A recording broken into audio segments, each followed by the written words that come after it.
오늘 본문은 예수님께서 한 바리새인 지도자의 집에 초대를 받으셔서 수종병자를 고치시고 그 이후에 이제 식사 자리에서 그 자리에 초대받았던 손님들을 향해 가르치시는 내용입니다. 우리는 지난주에 어떤 바리새인들이 예수님께 와서 헤롯이 당신을 죽이려 합니다 라고 하는 소식을 전달하는 장면을 보았습니다.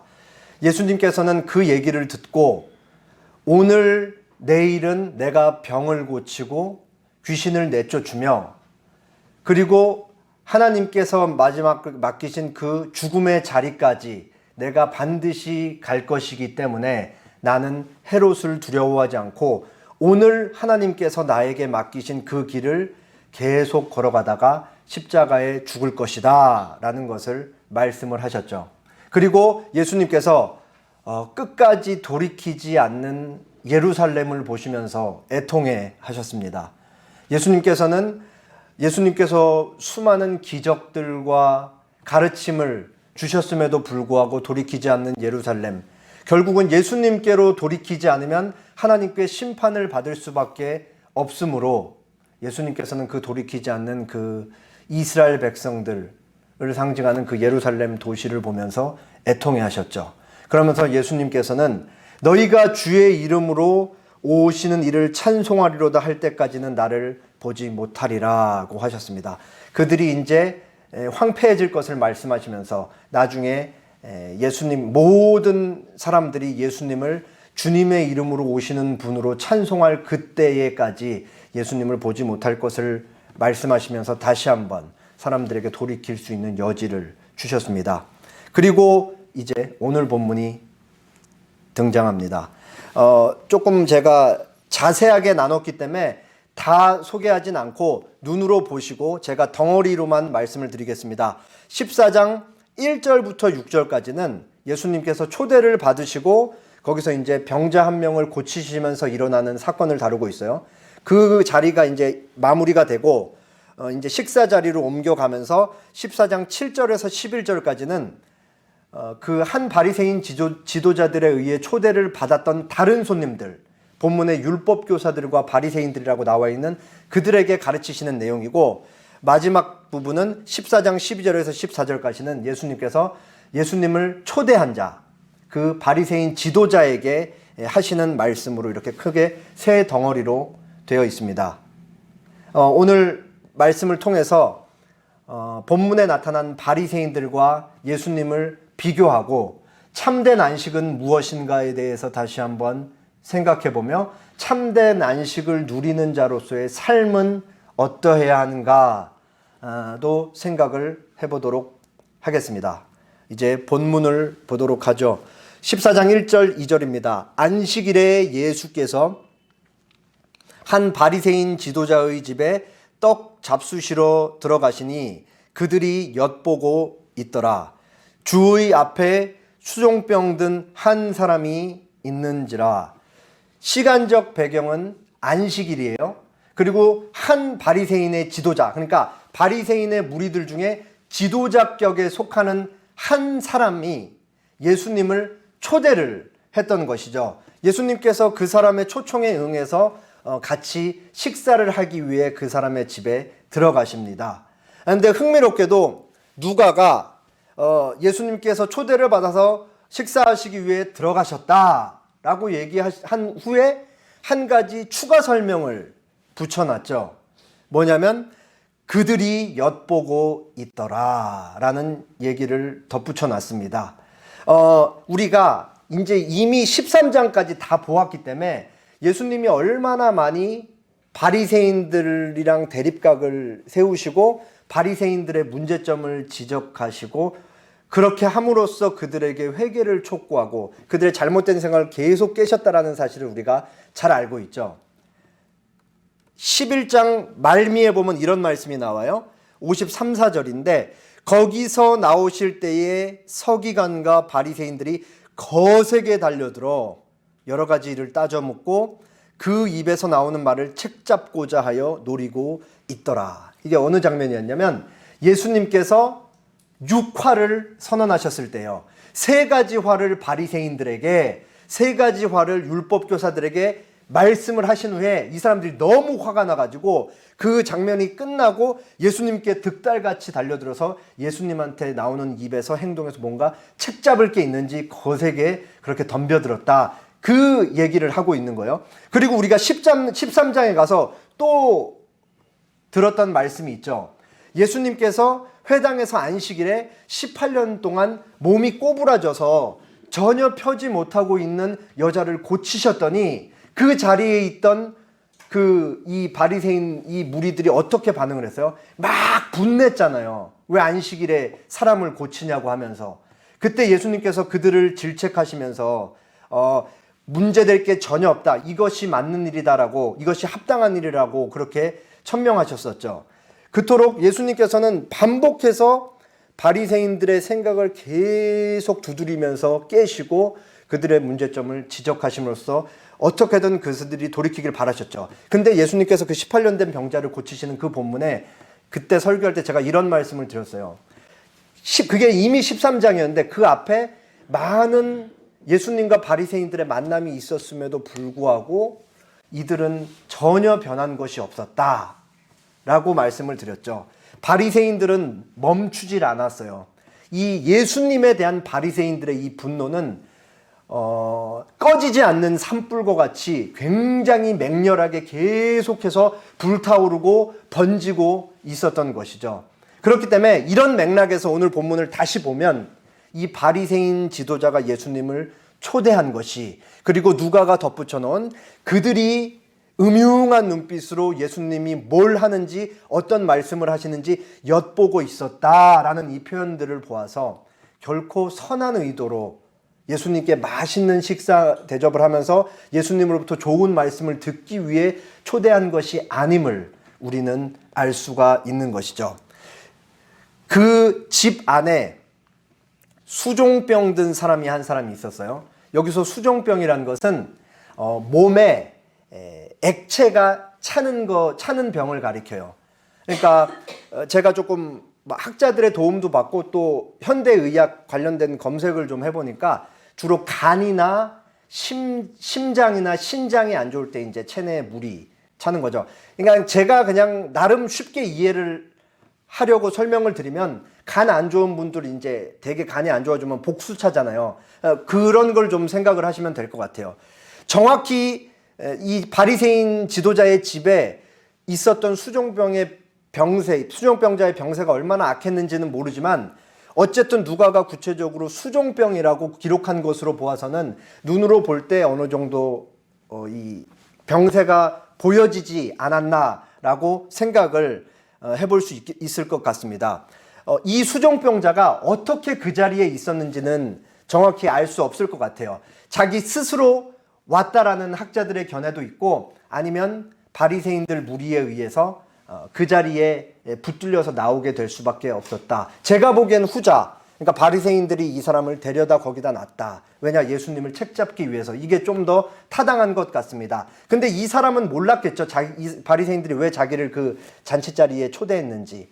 그저 이 사람은 예수님이 거기에 있을 것이고 예수님께서 나의 병을 고쳐주시면 좋겠다 하는 마음으로 그 자리에 초대에 응했을 것입니다. 예수님께서는 바리새인들이 왜 자기를 초대했는지, 그리고 자기 눈앞에 있는 이 수종병자가 왜 여기 나와 있는지 다 아시죠. 그리고 이 수종병자가 무엇을 자신의 삶에서 가장 원하는지까지도 예수님이 다 알고 계십니다. 그래서 이제 예수님께서 바리새인들을 향해서 질문을 던지시면서 행동을 옮기십니다. 그게 이제 14장 3절에서 6절이에요. 조금 긴데 제가 3, 4절 읽고 여러분이 5, 6절 읽어주시면 되겠습니다. 예수께서 대답하여 율법 교사들과 바리새인들에게 이르시되 안식일에 병 고쳐주는 것이 합당하냐 아니하냐. 그들이 잠잠하거늘 예수께서 그 사람을 데려다가 고쳐 보내시고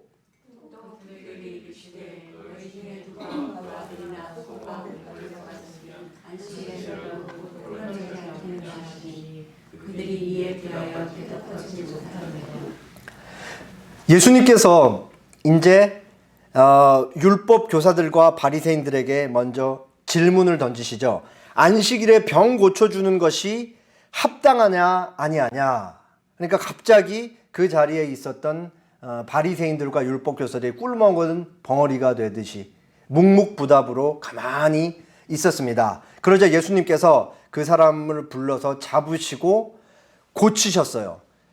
그 수종병에서 일순간 낫게 하신 다음에 이 사람을 보내십니다. 근데 여기서 고쳐서 보내셨다 할 때 이 보내시고라는 단어가 풀어주다, 해방하다라는 의미예요.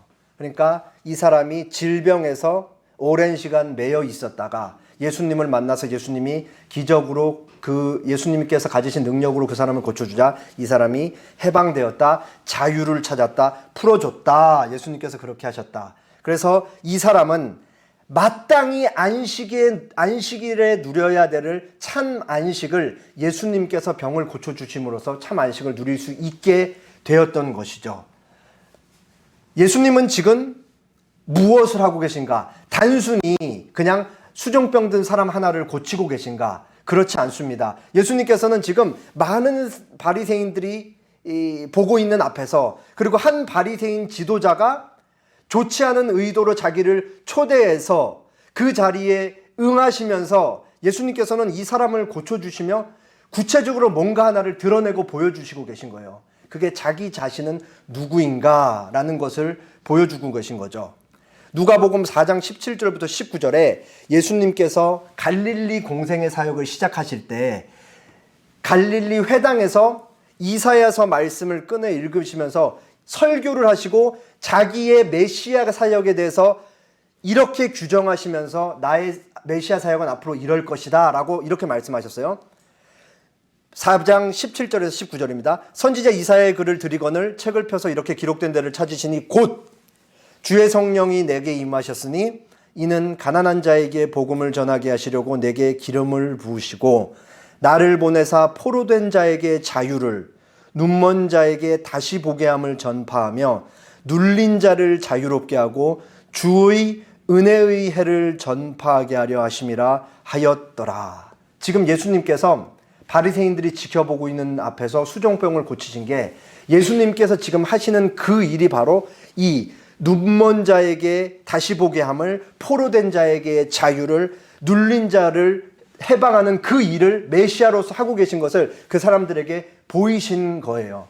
그러니까 예수님께서 지금 이 수종병자를 고치신 이후에 자신이 누구신지를 앞에 있는 사람들에게 보이시면서 다시 물으십니다.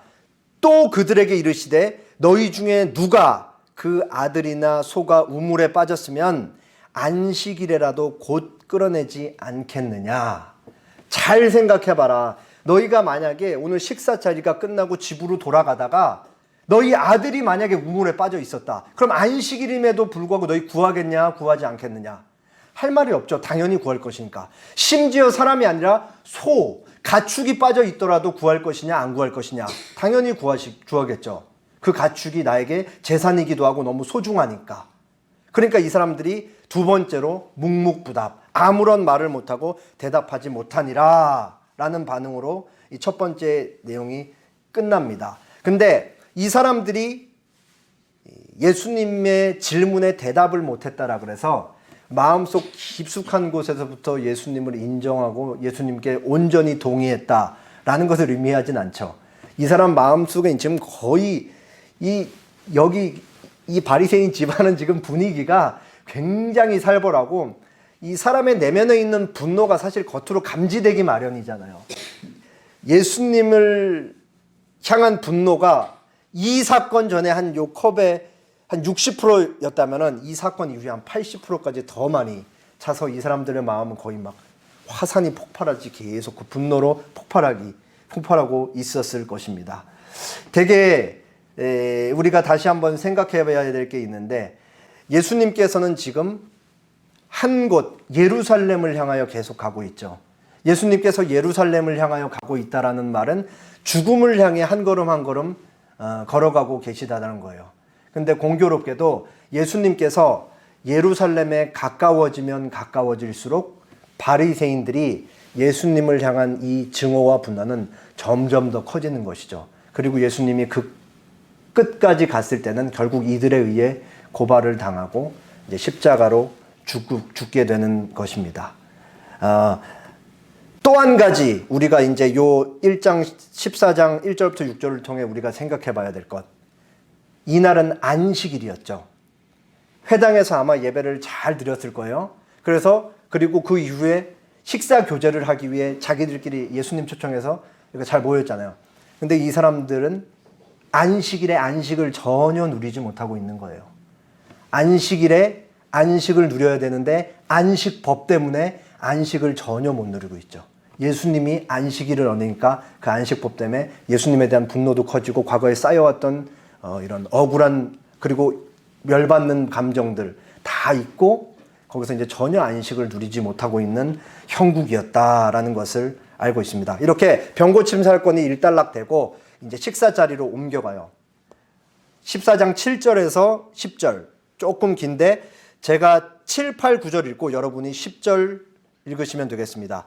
청함을 받은 사람들이 높은 자리 택함을 보시고 그들에게 비유로 말씀하여 이르시되 내가 누구에게나 혼인잔치에 청함을 받았을 때 높은 자리에 앉지 말라. 그렇지 않으면 너보다 더 높은 사람이 청함을 받은 경우에 너와 그를 청한 자가 와서 너더러 이 사람에게 자리를 내주라 하리니 그때에 내가 부끄러워 끝자리로 가게 되리라.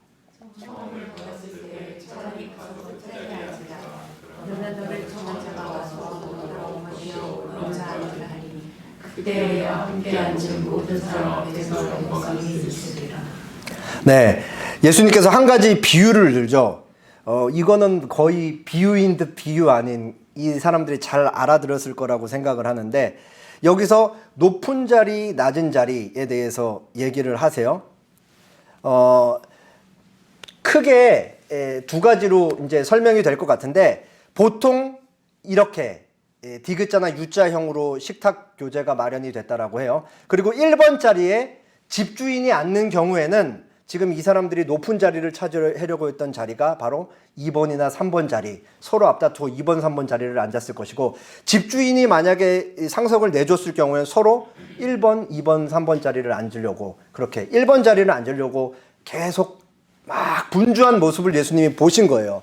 그리고 비유를 말씀하셨죠. 이 비유는 우리가 한 번만 들어도 쉽게 이해할 수 있을 만큼 어려운 내용이 없죠. 처음부터 높은 자리에 가지 말라 이거예요. 만약에 높은 자리에 갔는데 나중에 더 높은 사람이 왔을 때 집주인이 또 나와라 하면은 자리는 이미 다 차 있기 때문에 제일 말속으로 가서 앉을 수밖에 없게 될 것인데 이러면 얼마나 망신이냐. 그러니까 차라리 끝자리에 가서 앉아라. 그러면은 나중에 집주인이 와서 너더러 높은 자리에 가서 앉으라고 할 때 그 앞에서 너는 수치를 당하지도 않고 모든 사람 앞에서 영광이 있을 것이다. 이렇게 얘기를 하신 거예요. 이거 어떻게 들으면은 예수님이 도덕 선생님처럼 그냥 겸손하고 양보해라. 뭐 이런 말씀을 하시는 것처럼 이해가 될 수도 있잖아요. 근데 여기서 예수님이 하시는 말씀은 단순하게 사람들과의 관계에서 교만하지 말고 겸손해라 이런 말씀을 하고 계신 것이 아니죠. 지금 예수님께서 이 상석과 말석, 바리새인들이 서로 상석에 앉으려는 그 분주한 움직임을 보시면서 이 비유를 드신 이유가 뭐냐? 이게 바리새인들의 이 이면에 숨겨져 있는 그 의도, 상석에 앉으려는 의도를 파악하면 이게 얼마나 무서운 비유인지 우리가 알 수가 있습니다. 지금 이 자리들은 뭐냐면은 바리새인들이 자기들의 의를 통해 자기들이 만든 자리인 거예요. 이 마음속에 탐욕이 감춰져 있고 시장에 나가면 많은 사람들이 그들을 추앙하면서 당신들은 우리들의 선생님입니다. 회당에 가도 가장 높은 자리에 앉고 많은 사람들에게 늘 찬사와 존경을 받으면서 그렇게 살았던 사람들이 지금 이 자리에 모여 있는 사람들인 거예요. 근데 어떻게 그 명성을 얻게 되었냐 하면 하나님의 말씀인 율법을 해석하고 적용한 것을 자기들이 다 지킴으로써 사람들로부터 인정받고 추앙받는 것이었거든요. 그러니까 이 자리들은 자기들 스스로 만들어낸 자기 의를 통해 만들어낸 자리인 거예요. 하나님께서 주신 자리가 아닌 것이죠. 그렇기 때문에 사람들로부터 끊임없이 받는 존경을 통해 자기의 의를 통해 율법을 지키고 하나님의 뜻에 부합하는 삶인 것처럼 보이는 그와 같은 삶을 통해 자기들이 만들어낸 자리이기 때문에 서로 앞다투어서 이것은 내 자리가 마땅하다라고 그렇게 얘기를 하면서 그런 행동을 보였던 것이죠. 지금 이 사람들 앞에 누가 있어요? 지금 같이 있는 사람, 예수님이 있잖아요. 그러니까 가장 바람직한 것은 이렇게 상석에 예수님한테 상석을 내드리는 게 지극히 우리가 볼 땐 당연하지만 이 사람들이 예수님은 저 뒤로 밀어놓고 서로 앞다투어 상석에 앉으려고 했다는 사실 자체가 지금 자신들의 눈앞에 있는 예수라는 분이 하나님께서 보내신 메시아이고 하나님의 아들이심을 전혀 인식하지 못한다라는 그것을 방증한다라는 것을 우리가 알 수 있겠죠.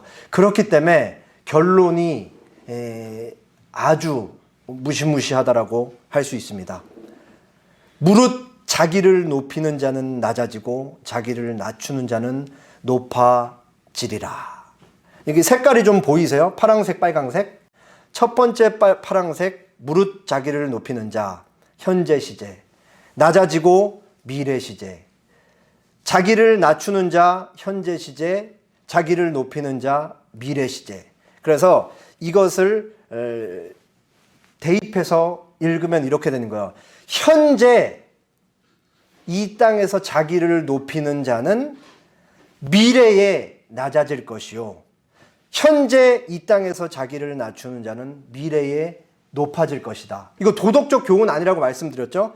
그래서 앞에 등장하는 자기를 높이는 자, 낮추는 자는 능동태. 자기가 자기 자신을 높이거나 낮출 수 있는 거예요. 뒤에 있는 것 낮아지고 높아지리라. 수동태. 하나님에 의해서 낮아질 것이고 하나님에 의해서 높아질 것이다 라는 의미가 되는 것이죠. 근데 이 말씀이 동일한 말씀이 누가복음 18장 9절에서 14절 바리새인과 세리의 비유에 동일하게 나오거든요. 거기에 이제 바리새인이 등장하고 세리가 등장하는데 바리새인이 둘 다 이제 성전에서 기도를 하는 장면이에요. 바리새인이 세리를 보면서 하나님께 감사 기도를 올려요. 하나님, 저는 불의, 토색, 간음을 하지 않게 하심을 감사합니다. 하나님, 저는 저 죄인 세리와 같이 죄를 지으면서 살지 않게 하심을 감사합니다. 이렇게 기도를 올리는 거예요. 근데 또 반대쪽에서는 세리가 고개도 못 들고 죄인으로서 가슴을 푹푹 치면서 하나님, 저는 죄인입니다. 저를 불쌍히 여겨주세요. 이렇게 기도를 하는 것이죠. 그 비유가 끝난 다음에 예수님의 평가가 아주 무서운 거예요. 이에 저 바리새인이 아니고 저 세리가 의롭다 하심을 받고 돌아갔느니라. 바리새인은 너무 자신이 떳떳하고 하나님 앞에서 고개를 빳빳하게 들 수 있을 만큼 하나님의 율법 앞에 부끄러움이 없는 스스로 의인인 거예요. 반면에 세리는 어때요? 하나님 앞에서 고개도 들지 못할 정도로 자신을 죄인이라고 얘기를 하고 있는 것이죠. 그리고 이 비유, 예수님의 평가 이후에 무릇 자기를 높이는 자는 낮아지고 자기를 낮추는 자는 높아지리라. 동일한 말씀이 나와 있어요. 그러니까 자기를 높이는 자는 뭐예요? 하나님이 필요 없다라고 하는 사람. 의인이기 때문에 예수님을 받아들이지 않는 사람. 반면에 자기를 낮추는 자는 누구냐? 나는 죄인이기 때문에 무한하신 하나님의 긍휼과 사랑이 필요합니다. 내 눈앞에 있는 메시아 예수가 나를 위해 나를 구원해 주셔야 합니다라고 고백하는 자가 바로 자기를 낮추는 자인 거예요. 바로 현실 세계에서 나는 죄인입니다라고 고백하면서 자기를 낮추는 자가 먼 미래 예수님 다시 오실 때 하나님께서 높여줄 자가 되는 것이고, 현세에서 자기를 높이는 자, 나는 의인이고 당신 예수 그리스도 당신이 필요 없다, 나는 하나님이 필요 없다, 하나님의 사랑은 나에게 아무런 쓸데가 없다라고 하는 사람들은 이제 미래에 하나님에 의해 낮아지게 될 것이다 라는 의미가 바로 여기에 들어있는 것이죠. 그러니까 겸손과 교만, 하나님 앞에서의 겸손과 교만에 대해서 얘기를 하고 있는 거예요. 이 비유 자체가. 하나님 앞에서의 교만이라는 것은 하나님이 필요 없다라고 하는 것이고, 하나님 앞에서 겸손이란 것은 나는 모든 죄 가운데 주님의 은혜 없이는 살 수 없는 사람이기 때문에 주님의 은혜와 사랑과 긍휼이 필요합니다라고 고백하는 것인 것이죠. 그래서 예수님께서 이 얘기를 던지심으로써 사람들에게 다시 한번 생각할 수 있는 기회를 주시는 것이죠. 이제 본문의 마지막 부분입니다. 14장 12절에서 14절. 제가 12, 13, 여러분이 14절 읽어주세요. 또 자기를 청한 자에게 이르시되 내가 점심이나 저녁이나 베풀거든 벗이나 형제나 친척이나 부한 이웃을 청하지 말라. 두렵건대 그 사람이 너를 도로 청하여 내게 가품이 될까 하노라. 잔치를 베풀거든 차라리 가난한 자들과 몸 불편한 자들과 저는 자들과 맹인들을 청하라.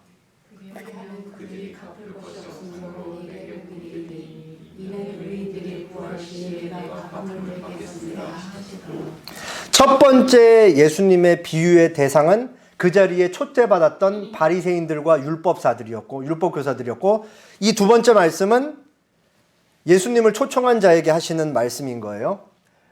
예수님께서 집주인에게 말씀하시기를 벗이나 친구나 형제나 친척이나 부자들만 초대하지 말라라고 얘기를 하신 거예요. 이거를 문자 그대로 받아들이면 안 돼요. 우리는 친구랑도 같이 식사를 해야 되고 친척이나 형제랑 식사를 잘 할 수 있어야 돼요. 여기서 예수님이 말씀하시는 건 뭐냐면 습관적으로 반복적으로 그렇게 하지 말라라고 얘기를 하는 것이죠. 왜냐? 그 사람들이 갚을 것이 있으므로 네가 그렇게 그 갚을 것이 있는 자들만 초대하기 때문이다 라고 말씀하시면서 예수님이 차라리 잔치를 베풀어서 사람들을 초대할 거면 가난한 자, 몸 불편한 자들, 저는 자들, 앞을 보지 못하는 자들을 초대해서 그들에게 후한 음식을 대접해라 라고 하신 거죠. 이 사람들 전부 어떤 사람들을 예수님이 열거하신 거예요?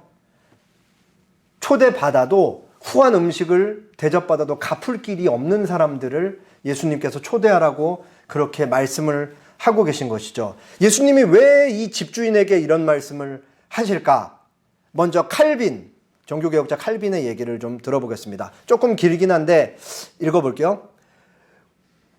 우리가 가까운 관계에 있는 자들과 친하게 되는 것을 금지하시려는 것이 그리스도의 의도가 아니었으며 단지 사랑이란 세상이 일반적으로 취급하고 있는 그런 것이 아님을 보여주시려는 것이었다. 하나님의 참 사랑과 세상 사람들이 일반적으로 하는 사랑은 다르다라는 거죠. 동일하게 되돌려 받으려는 기대와 함께 부자에게 무엇을 주는 행위는 관대함이 아니라 일종의 고리대금 행위이다. 그런 관계는 투자라 이거예요. 이와 마찬가지로 돈을 바라보고 행동한 어떤 행위를 하나님은 의무의 이행이라고 생각하지 않으시며 이런 자들에게는 사랑의 실천자라는 칭호를 줄 수가 없다. 이들 바리새인들은 자기들의 돈과 야심만을 생각할 뿐 사랑을 실천하고 있지 않기 때문이다. 지금 이 바리새인 지도자가 예수님 초청한 이 사람이 뭘 하고 있는지를 드러내고 있죠, 칼빈이. 그리스도께서는 자기를 초청한 사람에게 맞서고 계신다. 그는 가난한 자들에게는 거의 마음을 쓰지 않는 반면에 자기의 자랑거리와 기품을 뽐내면서 부자들로부터 칭찬과 감사를 받고 싶어 하고 있었기 때문이다. 그러므로 이 한 사람으로 인하여 마치 대가 없이 주는 것은 잃어버린 것인 양 가난한 자들을 위해서는 아무것도 남겨두지 않는 반면에 야심과 자랑과 다시 돌려받으려는 희망을 걸고 후하게 주는 모든 자들을 향하여 이 책망의 말씀이 나오게 되었다. 그리스도께서는 땅에서의 어떤 보상을 바라지 않고 후하게 베푸는 자들이 복 있다고 선언하셨다. 이들은 하나님께 기대하고 있음이 분명하기 때문이다. 이 앞선 비유 내용과 사실 일맥상통하는 것이죠. 바리새인 지도자가 왜 자신들의 동료인 율법 교사들과 바리새인들만 초청했을까? 왜 이 바리새인 지도자는 습관적으로 부자들만 초대하고 자신들의 그 가족과 친척들만 초대했을까? 거기에는 무엇이 있었는가? 다 이해타산만 있었다라는 것이죠. 저 사람을 초대했을 때 나에게 이러이러한 이익이 돌아올 것이기 때문에 그렇게 나에게 어떤 유익을 미칠 수 있는 사람들만 골라서 계속해서 초대를 하고 있었다라는 것이 바로 이 예수님의 지적인 것이죠. 그러면서 칼빈의 이 마지막 말을 뒤집어 읽으면 이들은 하나님께 기대하고 있음이 분명하다. 이 하나님께서 주실 복을 기대하고 있음이 분명하다라는 이 말을 뒤집어 읽으면 지금 그 자리에 모여 있었던 초청자인 바리새인 지도자와 그 비슷한 동료들 모두 철저하게 땅에 뿌리 내린 세속적인 사람들이었다라는 사실을 우리가 알 수 있는 것이죠. 하나님으로부터 내세받을 기대감이 전혀 없이 모든 것을 이 땅에서 해결을 해야 되는 거예요. 사실은 엄청 하나님을 잘 믿는 것처럼 보이지만 속을 들여다보면 사실은 그것이 전혀 아니었다. 마치 이 땅이 전부인 사람들처럼 살아가고 있었다라는 것을 우리가 알 수 있는 거죠. 예수님께서 이 집주인의 본 모습을 들춰내십니다. 그리고 지금 이 자리에 모여있는 사람들은 너희가 율법을 어떻게 읽느냐라는 예수님의 질문에 율법 교사가 답을 했죠. 하나님을 사랑하고 이웃을 사랑하는 것입니다. 여기 있는 사람들이 그거 제일 잘하는 사람들이에요. 근데 이 사람들은 하나님 앞에서 지금 너무나 하나님을 잘 사랑하고 있고 너무나 이웃을 잘 사랑하고 있어서 부끄러움이 전혀 없는 사람들이었던 거죠. 지금 이 자리에 모여있는 사람들이. 그러면서 습관적으로 자기들에게 유익만을 줄 수 있는 사람을 초대하고 거기서 끊임없이 자기들의 기득권을 계속해서 유지하면서 자신들의 이해타산만 얽힌 사람들, 그리고 그 굴레를 벗어나지 않고 자신들이 가진 것을 놓지 않으려는, 그것을 재생산하려고 하는 그 사교의 모임 자리만 갖고 있는 사람들에게 예수님께서 찬물을 확 끼얹는 것이죠.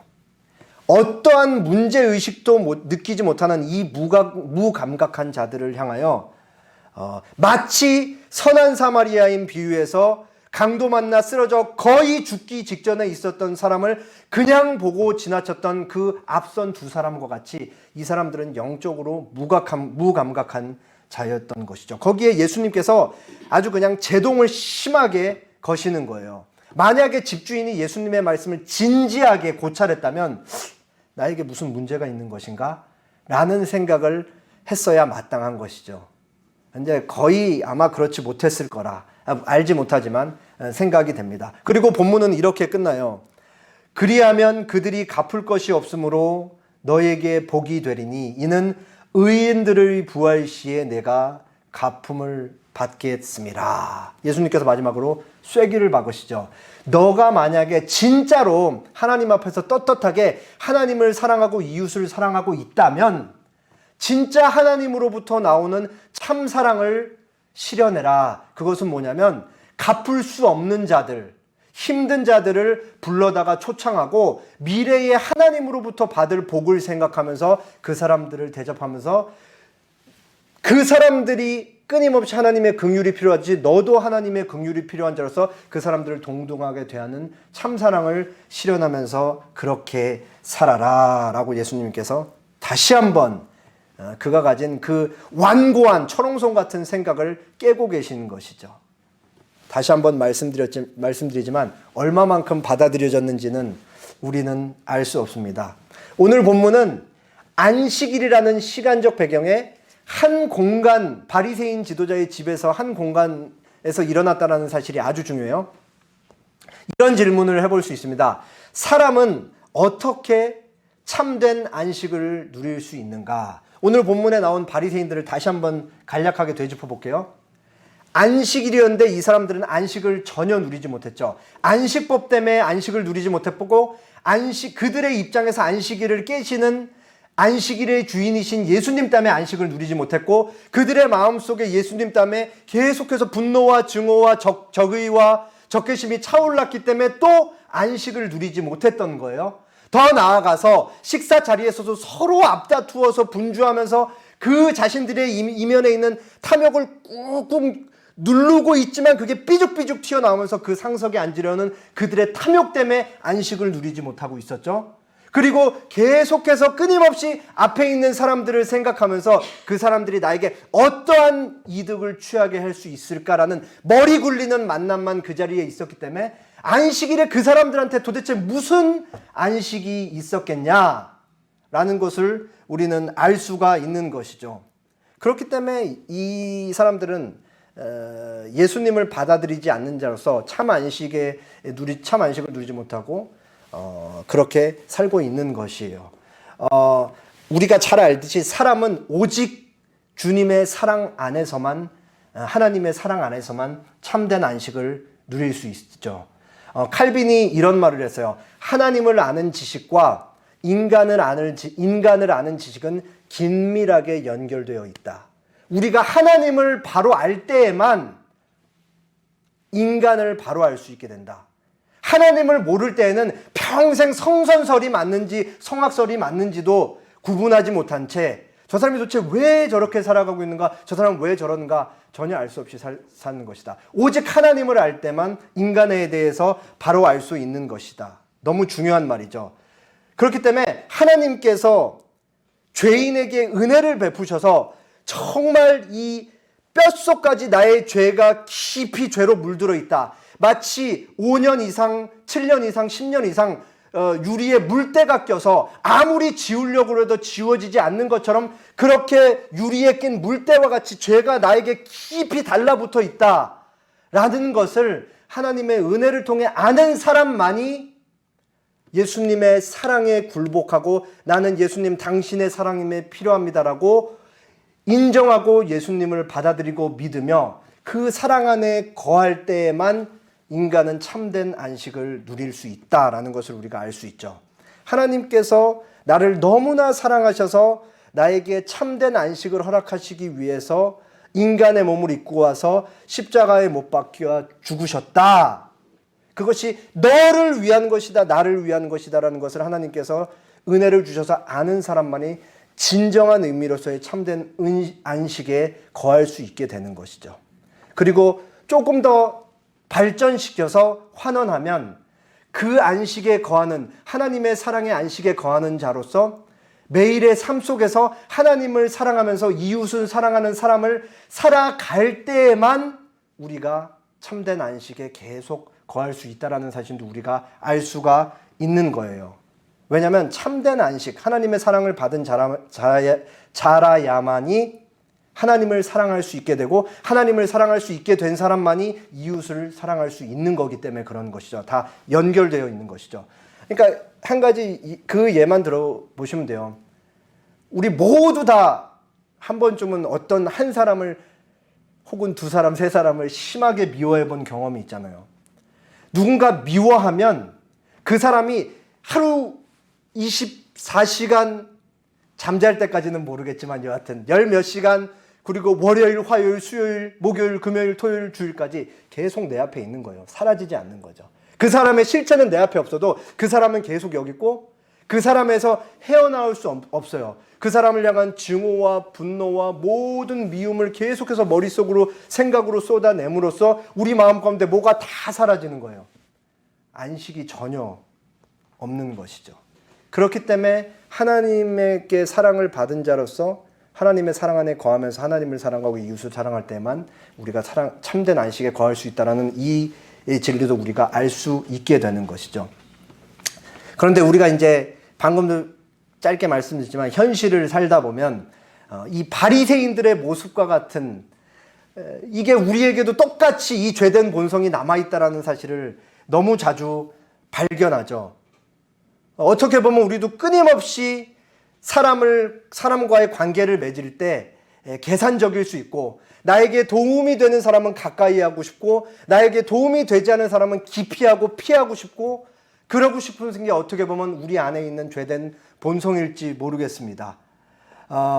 그리고 누군가는 끊임없이 미워할 수 있는 대상이 발생하고 죄된 본성의 영향을 받기 때문에 어떻게 보면 당장 지난 한 주만 놓고 봐도 우리는 마음속으로 무수히 많은 사람들을 죽이면서 손에 피를 잔뜩 묻히고 이 자리까지 나와 있을 수도 있어요. 제가 뭐 몇 년 된지는 잘 기억이 안 나요. 아무튼 오징어 게임 굉장히 많은 인기를 끌었고, 얼마나 인기가 많았으면 벌써 시즌 2까지 제작이 촬영이 완료됐다라고 제가 들었던 것 같아요. 설정이 아주 잔혹하고 고약하다라고 할 수 있습니다. 각자에게 1억의 몸값이 주어지고요. 그리고 거기에 자기 몸값을 가지고 이 게임에 들어가서 최종적으로 한 명만 살아남는데 그 한 명에게 주어지는 상금은 456억. 그리고 그 한 명만 살아남기 위해서 어떤 식으로든 매 단계마다 게임을 하면서 간접적이든 직접적이든 누군가를 죽여야 돼요. 떨어뜨리고. 그러면서 결국 단 한 사람만이 살아남는 게 바로 이 오징어 게임의 그냥 전체 내용인 거예요. 근데 이제 여기서 뭐 제일 많이인지는 모르겠지만 오징어 게임이 끝나고 많이 회자됐던 이 대사 하나가 있어요. 이 배우가 오영수 배우라고, 이분이 여기서 했던 대사인데 그게 뭐냐, 제발 그만해, 이러다가는 다 죽어 라는 대사였어요. 이렇게 살다가는 다 죽는다라는 대사였죠. 근데 오징어 게임이라는 게 우리는 드라마로 봐서 소비만 하고 하하호 하면서 오징어 게임 너무 재밌다 라고 하고 끝났지만, 사실 오징어 게임이 무서운 이유는 우리 현실 세계를 그대로 반영하고 있기 때문에 사실은 이게 시사하는 바가 크고 무서운 곳이고, 제가 아까 설정이 잔혹하고 고약하다라고 말씀드린 거잖아요. 그렇기 때문에 사실은 이것을 그냥 한 번 보고 끝내는 것이 아니고, 이 감독이 이 드라마를 만들고 이 현실 세계를 사는 우리들에게 말하고자 하는 이 메시지, 이렇게 살다가는 우리가 직간접적으로 누구를 끊임없이 그 한 명에게만 허락된 그 456억으로 상징되는 그 뭔가를 쫓기 위해, 그 한 자리를 쫓기 위해 살아가다가는 모두가 다 같이 죽는다는 것을 얘기하고 있는 거죠, 사실은. 그렇기 때문에 그냥 지나갈 수 없는 것임에도 불구하고 사실은 이것이 방영된 이후에도 세상은 여전히 아무런 변화된 모습 없이 그렇게 동일한 모습을 우리가 알 수 있는 것이죠. 이렇게 살다가는 모두가 다 죽는 것을 알면서도 멈출 줄 모르는 세상, 멈출 줄 모르는 그 세상 속에서 살아가는 사람들과 함께, 멈출 줄 모르는 사람들과 함께 우리도 그 속에 들어가서 살아가면서 때로는 그들과 동화되는 모습이 있을 수도 있고, 때로는 그들과 동일하게 살아가는 모습이 있을 수도 있고, 타협하고 적당히 숨기면서 살아가는 모습이 있을 때도 당연히 있는 것이죠. 그렇지만 생각을 해보면 우리에게는 매주 돌이킬 수 있는 기회가 주어지는 거예요. 예배 순서를 잘 생각해 보세요. 우리가 일주일 동안 손에 누군가를 미워하면서 온갖 피를 묻히고 이 자리에 나왔다고 하더라도, 우리가 십계명 말씀을 통해 한 주를 살아가면서 하나님을 사랑했고 이웃을 사랑했는지 다시 우리 자신을 점검하는 기도를 하고 하나님 앞에 회개를 하고, 그때 우리에게 주어지는 말씀이 뭐죠? 로마서 8장 1절 2절. 그러므로 이제 그리스도 예수 안에 있는 자에게는 결코 정죄함이 없나니 이는 그리스도 예수 안에 있는 생명의 성령의 법이 죄와 사망의 법에서 너를 해방하였습니다. 일주일 동안 우리가 세상에 나가서 하나님의 나라를 산다고 하지만 만신창이가 돼서 이 자리에 돌아온다라고 할지라도 우리가 주님 앞에 다시 한번 돌이키면 주님께서 우리에게 보여주신 그 사랑으로 다시 한번 괜찮다, 예수를 통해 내가 너의 모든 죄를 사하지 않았냐라는 말씀을 주시고, 다시 한번 하나님의 사랑을 받은 자로서 또 세상에 나가서 주님, 다시 한번 마음 다잡고 주님의 사랑을 실천하면서 이웃을 사랑하면서 살아가겠습니다. 라고 참 안식에 거하면서 살아가는 자들이 바로 우리 그리스도인들인 것이죠. 그렇게 우리는 세상에서 하나님 나라를 살아가면서 하나님 나라에 대한 우리의 삶의 내용으로 주님의 사랑으로 계속해서 채우면서 그렇게 사랑하는 거예요. 거기에는 용서가 있고, 거기에는 오래 참음이 있고, 거기에는 관용이 있고, 이해가 있으며 베품이 있는 것이 바로 우리가 매일매일 살아가는 하나님 나라의 삶이 되는 것이죠. 그게 바로 오늘 본문에서 예수님께서 보여주신 것이죠. 수종병자가 왜 그곳에 있는지, 그가 무엇을 원하는지 예수님께서 자신의 능력으로 그의 필요를 채워주셨고, 저기로 온갖 이 공기와 모든 공간의 사이사이가 다 메꿔져 있는 그 바리새인들의 저기로 가득 차 있는 그곳에 예수님이 사랑 하나 갖고 그 자리로 성육신하신 예수님께서 들어가시는 거예요. 그들의 저기를 그대로 받으시면서 거기서 어떻게 해서든 그들의 잘못된 생각을 깨시고 돌이키게 하심으로써 다시 한번 그들에게 회개를 촉구하시는 것이죠. 이번 학기도 이 조직신학 강의 하나를 듣고 있는데, 이번 학기의 주제는 성화입니다. 성화. 그래서 이게 제가 표방하는 신학 체계에서의 성화론이에요. 계속 뭐가 있어요? 굴곡이 있는 거죠. 우리는 평생 거룩하게 변화되는 과정 속에서 언제는 좀 눈에 띄는 좋은 양상이 드러났다가도 언제 또 뚝 떨어져서 아이고 내가 이렇게 죄인처럼 살 수밖에 없네 하다가 다시 한번 또 안식을 누린 자로서 하나님을 사랑하고 이웃 사랑하면서 올라가면서 그렇게 살다가 또 떨어지고 죽을 때까지 기복이 있다. 그렇지만 결국은 점진적으로 어떻게 되어가고 있어요? 상향식. 반드시 우리는 그렇게 업앤다운이 있는 삶 속에서도 장기적으로 보면 주님을 닮은 모습으로 조금씩 변화되어 갈 것이다. 하나님께서 그 일을 우리를 통해 하실 것이다. 하나님께서도 결코 우리를 포기하지 않으실 것이다. 그렇게 하나님께서는 포기하지 않는 열심으로 우리가 신의 성품에 참여한 자로서 안식을, 참된 안식을 누리는 자로서 하나님의 사랑하는 데 거하는 자로서 매일의 삶 속에서 하나님을 계속해서 사랑하면서 주변에 사랑을 전하는 삶을 살 수 있을 것이다 라는 것을 우리가 생각해 볼 수 있습니다. 기도하겠습니다. 주님, 또 한 주를 살아갑니다. 주님의 은혜 가운데 한 주를 살아가게